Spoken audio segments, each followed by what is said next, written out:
Market Mantra. Market Mantra. Market Mantra. Market Mantra. Market Mantra.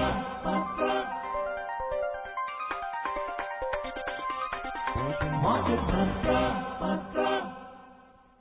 Welcome to the Sunday edition of Market Mantra, the program in which we give you a complete update on the economic and business news of the day. My name is V. Ravi Kumar and with me is my co-anchor in Hindi, Sonu Sood. धन्यवाद रवि। नमस्कार श्रोताओं, market मंत्र में आपका स्वागत है, जहां रोज की तरह देश और दुनिया से ताजा आर्थिक समाचार हम आप तक लाएंगे।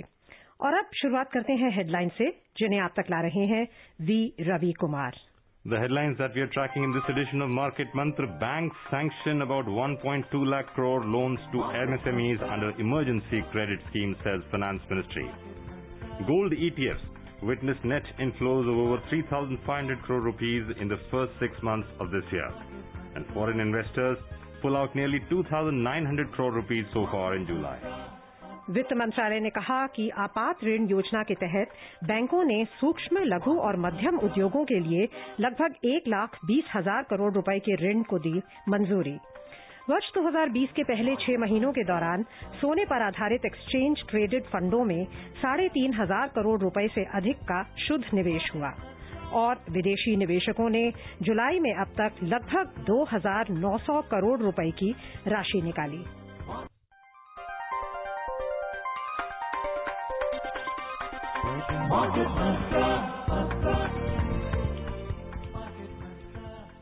The first story that we're tracking is the Finance Ministry today said financing requests of close to 10,000 crore rupees have been received under the special liquidity scheme worth 30,000 crore rupees for stressed NBFCs and HFCs. The scheme was launched on July 1st. The Reserve Bank of India has provided funds for the scheme by subscribing to government guaranteed special securities issued by a trust set up by SBI Capital. SBI Cap has received 24 applications requesting about 9,875 crore rupees of financing as on 7th July, which are being processed. The first application in this regard has received its approval and the remaining are also being considered, the Finance Ministry said in a statement. Banks have sanctioned loans of about 1,20,099 crore rupees under the 3 lakh crore rupees emergency credit line guarantee scheme for the MSME sector, the statement said. However, disbursements against this stood at 61,988 crore rupees till July 9th under the 100% emergency credit for micro, small and medium enterprises or MSMEs. Besides, front-loaded special refinance facility of 30,000 crore rupees have been sanctioned by NABARD during COVID-19 to regional rural banks or RRBs and cooperative banks. और श्रोताओं, हम आपको बता दें कि आज हर रविवार की तरह आज भी हम म्यूचुअल फंड से जुड़े आपके प्रश्न प्रोग्राम में शामिल करेंगे। आप हमें फोन करके म्यूचुअल फंड से जुड़ी कोई भी जानकारी प्राप्त कर सकते हैं। हमारे फोन नंबर हैं 23314444, 23717106 और तीसरा नंबर है 23717117। प्रश्नों के जवाब देने के लिए हमारे साथ कार्यक्रम में जुड़े हुए हैं म्यूचुअल फंड विशेषज्ञ धीरेन्द्र कुमार। धीरेन्द्र, नमस्कार, कार्यक्रम में आपका स्वागत है। धन्यवाद आपका। धीरेन्द्र जी, हमारे साथ दिल्ली से हमारे पहले श्रोता जुड़ गए हैं राजेश, उनका स्वागत करते हैं और उनका सवाल लेते हैं। राजेश जी, सवाल पूछिए। जी मैडम, नमस्कार। मैं हमारी तरफ से मार्केट टीम को नमस्कार। जी नमस्कार। धीरेन्द्र सर क्वेश्चन करना था। पूछिए। कि म्यूचुअल फंड में अभी इन्वेस्ट करने के लिए कौन से शेयर अच्छा रहेगा? आप कितने दिनों के लिए इन्वेस्ट करना चाहते हैं? आज कितने समय तक आपको इस पैसे की जरूरत नहीं पड़ेगी? सर 2 या 3 साल। 2-3 साल। जी सर। 2-3 साल के लिए हर महीने अगर आप पैसा बचाना चाहते हैं तो उसके लिए मेरी सलाह होगी कि आप कोई इक्विटी सेविंग फंड में हर महीने SIP करिए। आमतौर पे आपको ज्यादा रिटर्न तभी मिल सकता है जब आप इक्विटी में लगाएं, और उसके लिए जरूरी है कि कम से कम आप 5 साल के लिए लगा रहे हो। तो किसी 1 या 2 अच्छे इक्विटी सेविंग फंड में पैसा लगाइए, ये अच्छा विकल्प है। And as Sonu already mentioned, today being Sunday, we are dedicating this show as an interactive version for questions related to mutual funds. Dhirendra is live with us to answer your queries. The numbers you can ask your queries are 2331-4444, 2371-7106 and 23717117. Vijay from Mumbai is online with us. Vijay, welcome to Market Mantra. हाँ जी। सवाल पूछिए विजय।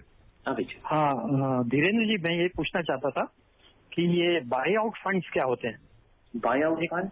जी, PIW करके buy out funds है, इसके बारे में कुछ बता सकते हैं? नहीं, मुझे इसके बारे में कोई जानकारी नहीं। और कोई आपका सवाल है म्यूचुअल फंड से जुड़ा हुआ विजय? अभी अगले कॉलर लेने से पहले हम आपसे जानना चाहेंगे धीरेन्द्र, ये जो इमरजेंसी क्रेडिट स्कीम है सूक्ष्म लघु और मध्यम उद्योगों के लिए, जिसमें बैंक्स ने सैंक्शन किया है करीब 1,20,000 करोड़ रुपए का लोन, ये कितना इम्पोर्टेंट है हमारे इकोनॉमी के रिवाइवल के लिए? ये बहुत इम्पोर्टेंट है, क्योंकि ये एक ऐसा सेक्टर है जो भारत में सबसे ज्यादा लोगों को रोजगार देता है, और इनका बंद हो जाना, इनका मर जाना, और इस पूरे लॉकडाउन में इस सेक्टर को आसानी से क्रेडिट उपलब्ध करा पाना और उनके लिए इससे उभर पाना उसके लिए बहुत ही आवश्यक है। तो मुझे लगता है कि ये बहुत ही बैंकों के लिए मुसीबत है कि ये पैसा ये बड़े ही कमजोर कारोबार हो सकते हैं, क्योंकि जो 2-3 महीने बंद होने के बाद इस लॉकडाउन के बाद जिन्हें इतनी समस्या आ रही हो, लेकिन इन कारोबार को जिंदा रखने के लिए ये लोन एक्सटेंड करना बहुत जरूरी है। और ये भले और जिस तरह का और सरकार ने जिस तरह की गारंटी प्रदान की है इन कारोबारों के, इस कारोबार को लोन एक्सटेंड करने के लिए, मुझे लगता है ये बहुत जरूरी था। और ये बहुत कम इसको अवेल किया गया है। मुझे लगता है इस तरह के क्रेडिट को जब उपलब्ध कराया गया तो जो ढेर सारे कारोबार हैं जिसको इसकी जरूरत होगी, शायद सारे सबके लिए इसका फायदा उठा पाना शायद संभव नहीं हो। Shyam from Mumbai is online with us. Shyam, welcome to market mantra. नमस्कार। नमस्कार जी। मेरे को ये बताइए, टैक्स सेवर म्यूचुअल फंड कोई 2-3 नाम अच्छे जी बैंक से अच्छा डिविडेंड दें, और दूसरा है mutual fund dividend income tax return में इस मार्च 20 में दिखाना है क्या?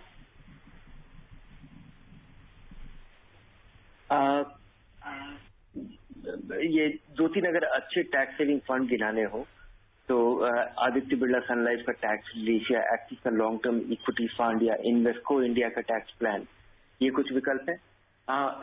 जब आप इसमें पैसा लगाए तो ध्यान रहे कि इसमें लगाया हुआ पैसा 3 साल तक आप नहीं निकाल सकते हैं। बैंकों की तुलना में जो बैंक का आप डिपॉजिट करते हैं, जिस पर आपको टैक्स की छूट मिलती है, जिस पर आपको निश्चित आमदनी, निश्चित रिटर्न कुछ मिलता है, उसकी तुलना में इसमें कोई आपको ये लगा हुआ पैसा आपका इक्विटी में है। और बैंक डिपॉजिट कम से कम 5 साल का आप कर सकते हैं, जो कि अगर यहाँ पे भी जब आप निवेश करें तो कोशिश कीजिए कि वो 5 साल का आपका नजरिया यहाँ पे भी हो। आइए अब चले मुंबई, जहाँ से प्रमोद है हमारे अगले कॉलर। आपका स्वागत है, सवाल पूछिए। हाँ जी, नमस्ते सर जी। नमस्कार। हाँ जी, मैं पहले इक्विटी में इन्वेस्टमेंट करता था, शेयर्स में वगैरह, लेकिन मार्केट डाउन आने के बाद मैंने 20% लॉस करके मेरा सारा पैसा जो है वो FD में डाल दिया था। अब मुझे ये चाहिए सर आपसे कि जो पैसा है वो लिक्विड फंड में मुझे डालना है, तो कोई लिक्विड फंड जो है अच्छे वाले तो वो बता दीजिएगा। और सेकंड थिंग, मुझे ऐसा लग रहा है कि मार्केट और डाउन जाएगा, तो मेरा टाइम होराइजन 5 साल से 10 साल तक है, कोई प्रॉब्लम नहीं है, लेकिन मैं फिर कौन से फंड में उसको डालूं? तो लिक्विड फंड से फिर बाद में तो मेरा थोड़ा सा ग्रो हो जाएगा कैपिटल। Thank you sir. 2-3 अच्छे लिक्विड फंड गिनाने हो तो IDFC का कैश फंड, HDFC का लिक्विड फंड या एक्सिस का लिक्विड फंड, ये मुझे लगता है लिक्विड फंड की यूनिवर्स में ये सबसे सुरक्षित लिक्विड फंड दिखते हैं। और जैसा आप कह रहे हैं कि मुझे नहीं पता है, और जैसा आप कह रहे हैं कि बाजार और गिर जाएगा या बाजार और चढ़ पाएगा, ये गेस कर पाना बड़ा मुश्किल है। जैसा हमने देखा है कि मार्च में जिस तरह से 30% की गिरावट हुई, बहुत सारे लोगों ने अपना पैसा निकाल भी लिया। कुछ लोग के पास, जिनके पास पैसा था, वो इंतजार कर रहे थे कि और गिरेगा तब लगाएंगे। तब तक हमने देखा कि अब बाजार काफी हद तक ये जो नुकसान हुआ था मार्च का, वो काफी हद तक रिकवर भी कर लिया है। तो ऐसी स्थिति में गेस कर पाना बड़ा मुश्किल है, और लोगों के लिए पैसा लगाना और लंबे समय के लिए जरूर इक्विटी में पैसा लगाना चाहिए। और ये गैस कर पाना मुश्किल है, इसीलिए SIP कीजिए। मेरी सलाह होगी कि ये सब चीज छोड़िए और 5-10 साल के लिए पैसा लगाना है। 5-10 साल में मुझे उम्मीद है कि आपको नुकसान नहीं होगा। और ऐसे वक्त में, ऐसे समय में जहां भारी उतार चढ़ाव की संभावना है, वहां पे अपना निवेश शुरू कर दीजिए। अगर आप डरते हैं तो 36 महीने में अपनी पूंजी स्प्रेड कर दीजिए। अगर आपको लगता है कि ये बाजार स्टेडली बढ़ जाएगा तो इसको 6 से 12 महीने में अपना पैसा स्प्रेड कर दीजिए, लेकिन जरूर लगाइए, खासकर वो पैसा जिसकी आपको 5-10 साल तक जरूरत नहीं पड़ेगी। और अपनी शुरुआत 2-3 मल्टी कैप से कीजिए, 1-2 मल्टी कैप फंड से कीजिए, वो काफी है। Yogendra from Delhi is online with us. Yogendra, welcome to market mantra. Yogendra जी, आप जुड़ चुके हैं हमारे साथ, अपना सवाल पूछ सकते हैं आप। सर जी नमस्कार। नमस्कार जी। सर मेरी रिक्वेस्ट थी, हम रिटायरीज हैं कॉर्पोरेशन से, 4-4 महीने हमारी तनख्वाह नहीं मिलती, सेंट्रल गवर्नमेंट की कॉर्पोरेशन को डिसॉल्व क्यों नहीं कर देती? मुझे आपका प्रश्न समझ में नहीं आया, ये किस कॉर्पोरेशन की आप बात कर रहे हैं? योगेंद्र जी, आप हैं हमारे साथ? उनका सवाल स्पष्ट नहीं था। अगले कॉलर सतीश हैं दिल्ली से हमारे साथ। सतीश जी, आपका स्वागत है, सवाल पूछिए। हाँ जी, नमस्कार जी मैम। नमस्कार।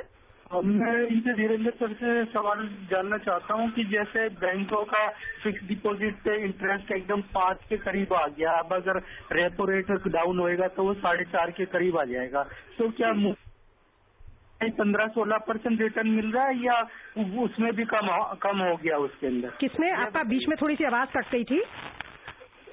हेलो। FD का आपने बताया कि आपको लगता है कि 4.5% तक आ जाएगा, उसके बाद आपने क्या कहा? मैंने ये पूछा है कि जो म्यूचुअल फंड में जो धीरेन्द्र सर बोलते हैं कि भाई उसमें 15% 16% का रिटर्न मिलता है, तो क्या आजकल भी इतना ही 15-16% का रिटर्न मिल रहा है या अब उसमें भी कम हो गया है, जैसे बैंकों का इंटरेस्ट कम? धीरेन्द्र जी, क्या आप ऐसा बोलते हैं कि 15-16? मैं ऐसा बिल्कुल नहीं बोलता हूँ जी, कभी नहीं बोला। 14 से 15 या 15-16% मिलेगा।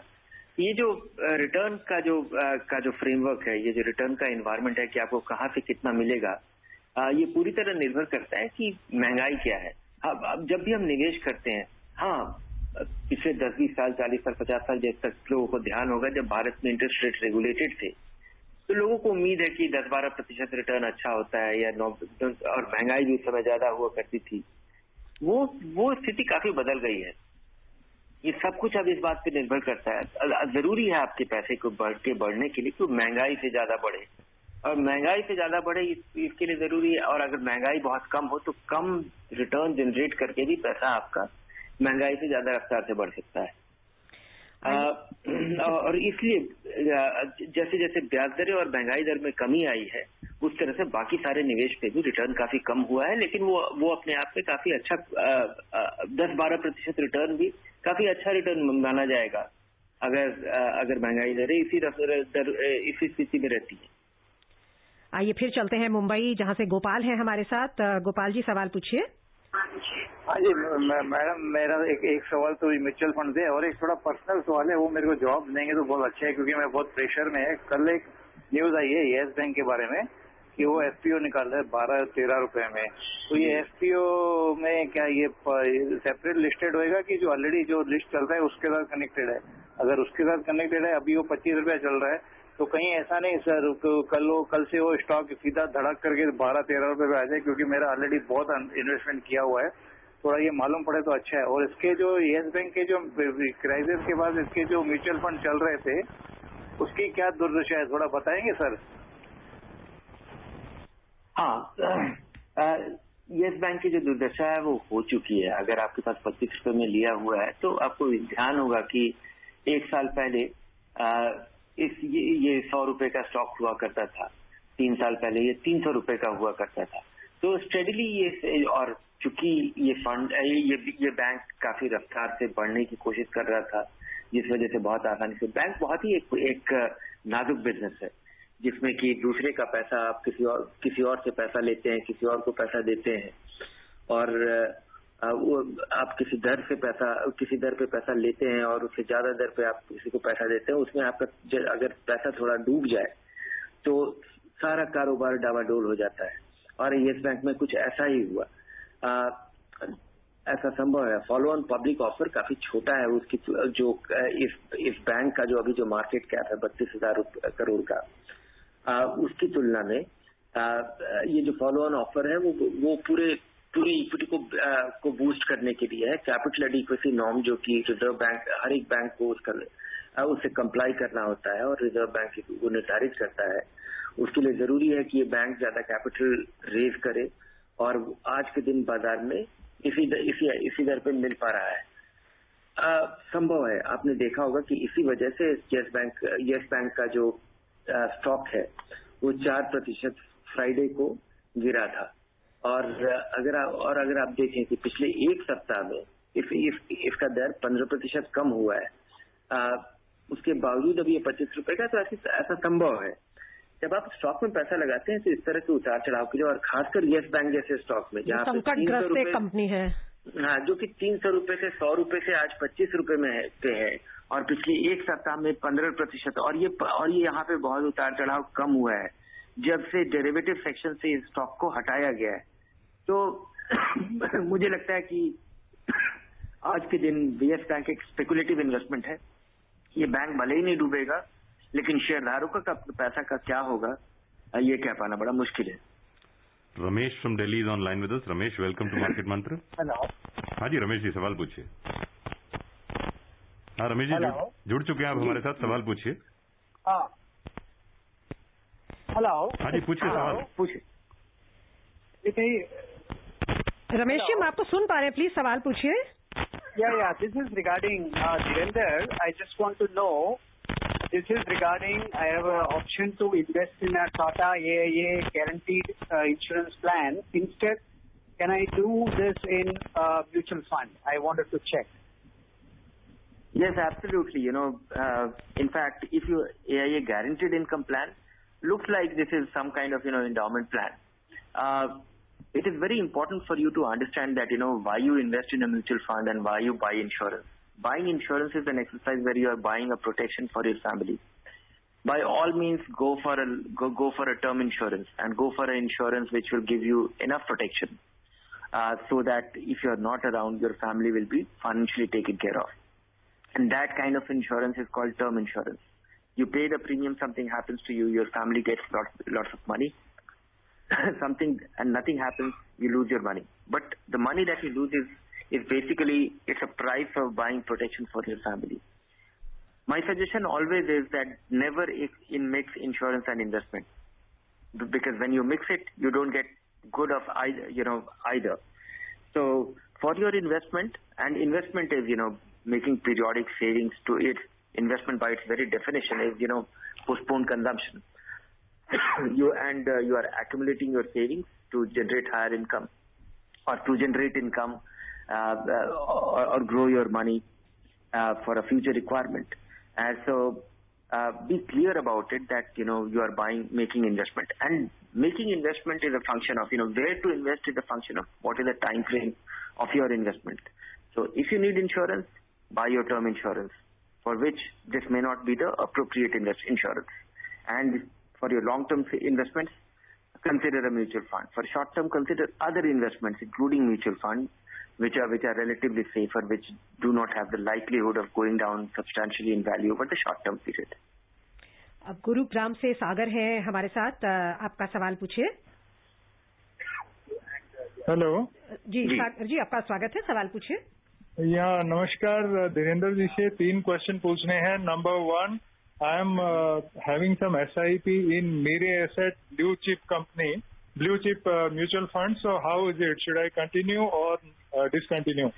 Number 2 is I am also having Franklin smaller companies fund. I am doing SIP. How is that fund? And third one is I am having some investment in. Hello. Yes, I can hear you. Okay, so I am having some investment in Nippon liquid fund. So is that safe? How is it? Should I continue or not? Thank you. Okay. Mirae Asset large cap fund, what was erstwhile, I think it was erstwhile a blue chip fund, is a very good fund. In fact, it's a fund which has almost reasonably recovered the losses of the month of March. If you look at the long-term history, it has a very impressive history.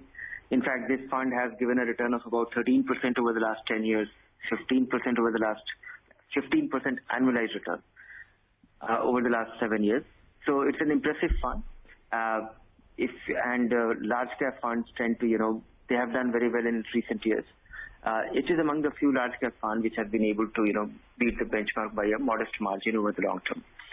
Likewise, the Franklin Smaller Companies Fund, most small cap funds are very volatile, and you would have lost money in any small cap fund. But if you have to choose some, it is among those small cap funds which is worth investing. But the important thing is that, you should be investing regularly through the bad times in a small cap fund to benefit from it. If you stop now, all the investment that you have made so far, or you take your money out, and it's very difficult. Small cap fund is not for everybody. It is meant for people who have experience, and it is meant for people who are making a small part. If you have 100 rupees to invest, maybe 20, 30, 40 rupees can go into small cap, depending on how you can withstand the interim decline. But it is not meant for everyone, and it is not supposed to be all of your money. And Reliance Liquid Fund, most liquid funds, after what has happened over the last 8-9 months, including regulatory initiatives for liquid funds that have been taken for them to enhance their quality or to conduct themselves in a different manner, and the tightening of the regulatory norms, I think, most liquid funds are relatively safe. They are and they have become, much more sober. They are unlikely to give you nasty surprise. So I would say it's a good liquid fund. Arun from Mumbai is online with us. Arun, welcome to Market Mantra. Hello market Mantra team को मेरा नमस्कार। हाँ जी, नमस्कार। और दूसरी बात है धीरेन्द्र जी, मैं HDFC हाइब्रिड इक्विटी फंड में 5-6 साल से इन्वेस्ट कर रहा हूँ जी। तो अभी मेरे को 5.6% इंटरेस्ट आता है जी। एनुअल जो आता है ना, एनुअल जो आता है कंपाउंडिंग, वो 5.6 आता है। अभी समझो मैं अभी थोड़ा ऐड करूँ, अभी मेरे को अभी 1.5 साल तक इन्वेस्ट करना है, अभी थोड़ा मैं उसमें ऐड करूँ तो मेरा SBI हाइब्रिड इक्विटी तक मेरे को मिल सकेगा? ज्यादा मैं अमाउंट इन्वेस्ट करूंगा तो? मुझे उम्मीद है, पर HDFC हाइब्रिड इक्विटी फंड बहुत ही डिसअपॉइंटिंग रहा है। उसके बावजूद मेरी सलाह होगी कि इसको होल्ड करना चाहिए, क्योंकि बहुत इंतजार हम कर चुके हैं और ये यहाँ पे प्रदर्शन काफी बार आपके पास ऊपर नीचे होने के बावजूद ठीक ठाक रिटर्न मिल जाता है। लेकिन पिछले 4-5 साल से ये बड़ा निराशाजनक फंड रहा है। 1-1.5 साल जरूर मेरे ख्याल में इससे इंतजार करना चाहिए। म्यूचुअल फंड की कुछ म्यूचुअल फंड, अधिकतर म्यूचुअल फंड जो कि इक्विटी से जुड़े हुए हैं, अधिकतर पैसा जो इक्विटी में लगा हुआ है, उसमें एक साथ रिटर्न नहीं आता। खासकर पिछले मार्च में जो हुआ है उसका असर इस फंड पे ज्यादा दिख रहा है। दूसरा, अगर मुझे कोई हाइब्रिड इक्विटी फंड बताना हो तो मेरा एसेट का हाइब्रिड इक्विटी फंड एक अच्छा वेल परफॉर्मिंग, ज्यादा सुपीरियर कंसिस्टेंट परफॉर्मेंस के साथ मुझे दिख रहा है। अगले कॉलर है अरुण दिल्ली से। आपसे रिक्वेस्ट करेंगे आप हमारे साथ बने रहिए। सोने से जुड़ी एक स्टोरी है, वो आपको उसके बारे में जानकारी देकर आपसे बात करेंगे। सोने पर आधारित एक्सचेंज ट्रेडेड फंड ETF में इस महीने की पहली छमाही में 3,500 करोड़ रुपए से अधिक की विशाल शुद्ध राशि निवेश की गई। कोविड-19 संकट के बीच निवेशक ज्यादा जोखिम वाली परिसंपत्तियों में निवेश में संभावित खतरे को कम करने के लिए सोने की तरफ आकर्षित हुए। पिछले वर्ष की जनवरी से जून की अवधि में निवेशकों ने सोने के ETF से 160 करोड़ रुपए की राशि बाहर निकाली थी। ये ताजा आंकड़े भारतीय म्यूचुअल फंड संगठन ने उपलब्ध कराए हैं। मासिक आधार पर जनवरी में निवेशकों ने 202 करोड़ रुपए की शुद्ध राशि निवेश की, फरवरी में 1,483 करोड़ रुपए की राशि निवेश की, लेकिन मुनाफा वसूली के चलते मार्च में 195 करोड़ रुपए की राशि बाहर निकाल ली। अप्रैल में 731 करोड़ रुपए की राशि के साथ फिर शुद्ध निवेश का सिलसिला शुरू हो गया। मई में 815 करोड़ रुपए और जून में 494 करोड़ रुपए की शुद्ध राशि गोल्ड ETF में निवेश की गई। इस निवेश से जून 2019 के अंत तक 2019 में सोने पर आधारित फंडों में डाली जाने वाली 4,903 करोड़ रुपए की कुल राशि के मुकाबले वर्ष 2020 में जून 2020 के अंत तक ये राशि 2 गुना से अधिक बढ़कर 10,857 करोड़ रुपए दर्ज हुई। और अब अरुण जी का स्वागत करना चाहेंगे। सवाल पूछिए। Good evening. Good evening. I wanted to know the opinion on the Finance Ministry's bill, the Finance Resolution and Deposit Insurance Bill 217. Under this bill, it says very clearly that if I have a 15 lakhs of deposit, the bank is at its own discretion to use this 15 lakhs and reduce it to 1 lakh rupee and pay or may not pay anything to me. This bill has been approved by the cabinet and it is going to the parliament. Thank you. Yeah, so, no, but this was subsequently debated and discussed, and to my understanding, the amount was revised to 5 lakh rupees. Simply put, leaving the legalities aside, that it actually means that if a bank goes under, deposit up to 5 lakh rupees will be insured, and the bank has to buy an insurance of 5 lakh rupees. And for that, and it was not compulsory so far. Many public sector banks didn't choose to. So, and the available limit was, protection was 1 lakh rupees. That has been increased to 5 lakh rupees. So, this is a grim reminder that, if a bank fails, though RBI has worked very hard to make sure that not too many big banks fail, but in case of a bank failure, your recourse is 5 lakh rupees. Earlier it was, I think, 1 or 2 lakh rupees. Ramesh from Mumbai is online with us. Ramesh, welcome to Market Mantra. नमस्कार sir सबको. नमस्कार. एक अभी we have been recommended this pharma funds, although you don't recommend these sectoral funds, but इसमें 4 option दिया है, Nippon, ICICI, Mirae and SBI. जो health और फार्मा रिलेटेड है. सर आपकी क्या एडवाइस रहेगी? They have said that this is good for next 2 to 3 years. Maybe, maybe not. And the best time to invest for the year and a half. The reason why I say that don't invest in any sector fund is that there is nothing great about a pharma fund. If you are owning a multi-cap fund, they will have the pharma allocation. Even if you own an index fund, it will have some pharma allocation, though not very meaningful.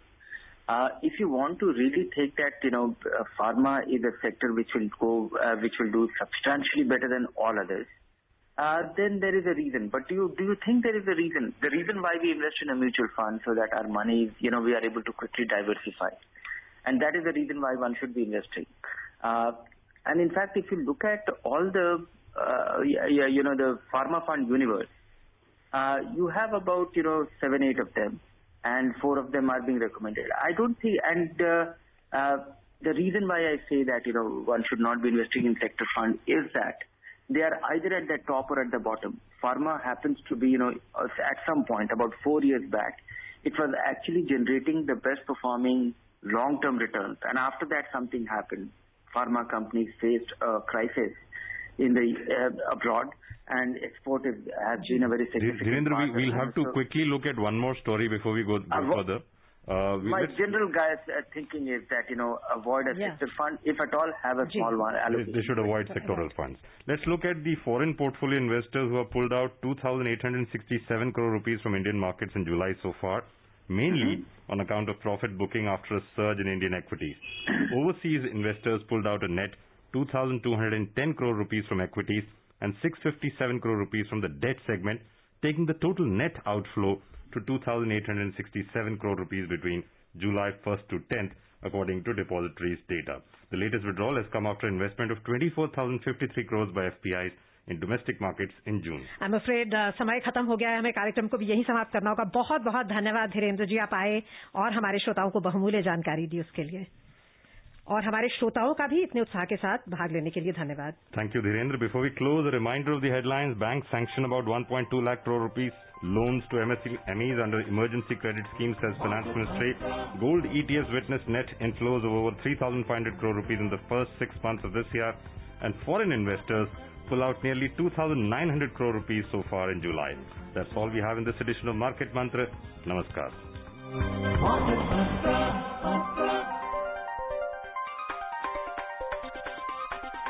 Market Mantra.